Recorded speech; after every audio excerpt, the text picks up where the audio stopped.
We are very fortunate to have Sewell. Say that he's a superstar. I don't think I'm a superstar yet. I think we have two superstars on our team, 12 and 17. Love playing with those guys. This is a fun team, a really fun group of guys.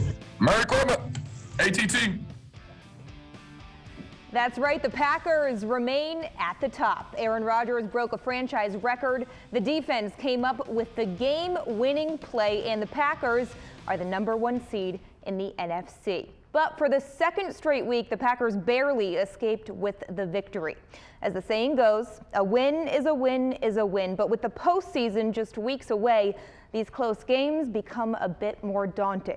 The Browns were on their way to field goal range when Rasul Douglas had another clutch moment as Baker Mayfield threw his 4th pick of the night. But the defense needed those big plays to make up for an otherwise poor performance. Then the offensive production was almost non-existent in the second half. Just 3 points to show for 2 3-and-out drives, and after the game, they chalked it up to needing to be more aggressive to put games away. Offensively, we got to do a better job of just being consistent. We've had some good fourth-quarter games, but not consistently enough at certain times when we got to close teams out. We got to get better at that and just kind of dial in exactly what we want to run those situations. I mean, to a certain extent, we got lucky. We definitely played some good ball early on, but took our foot off the gas pedal a little bit. We did enough basically early on to kind of cover our butt later on, but it's not our standard finishing games like that. We'll never apologize for winning games, and you'd rather learn from your bad plays, your mistakes after a win than after a loss, because after a loss, obviously, that can have devastating effects. And, I think our guys take the right mindset with that. So next up for the Packers is Sunday Night Football against the Minnesota Vikings, who are hanging on to playoff chances by a thread. Their opponent today was the Los Angeles Rams, who would officially clinch a playoff berth with a win out to Minnesota. Rams up 3 in the third quarter. Minnesota punt, and Rams returner Brandon Powell takes this one back for 61 yards. Close your eyes, Packers fans. We've seen this one before. He flips into the end zone. It's 19-10. Then in the fourth quarter, Matthew Stafford not playing his best game, but he finds OBJ in the end zone with the nasty route to make it 27-13. That was sick.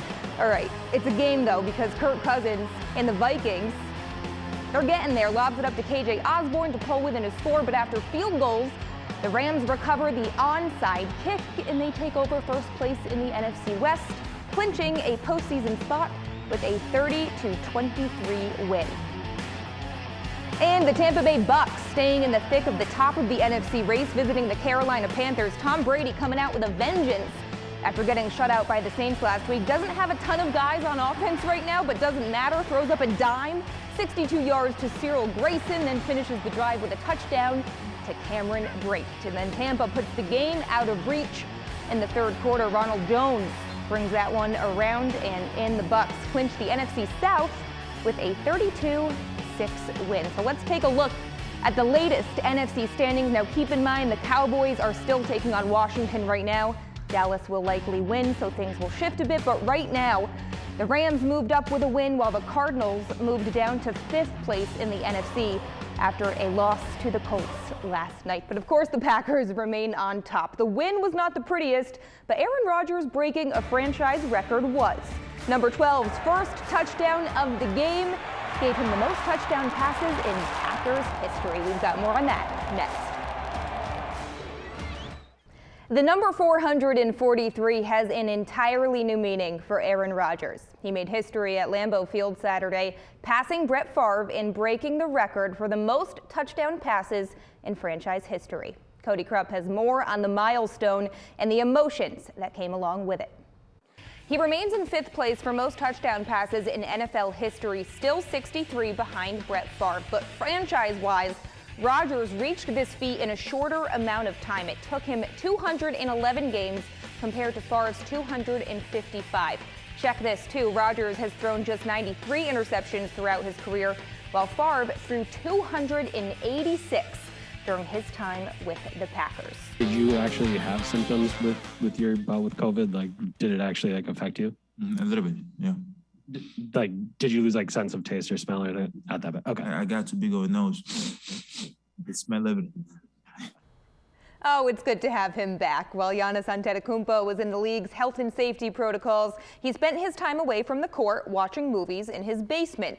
He admitted it was a nice break away, but he did miss competing with his teammates. And the MVP brought the competition Christmas Day against the Celtics, dropping a game-high 36 points in the comeback victory. The Bucks didn't take the lead until this moment. Drew Holiday steals it, and on the other end, Wesley Matthews hits the three with 30 seconds left. A Giannis block on the other end would help seal the win for the Bucks. A very nice Christmas gift for Milwaukee. That's just how quickly it can turn, and just being ready at a moment's notice, you know, and G being down there to make the play. And I couldn't believe he heard me. I'm yelling, and we kicked the ball out. They did the hard part. You know, I just had to let it go. You know, this is a hell of a Christmas. We definitely have a lot of versatility, and that's always fun. That's always hard to play against.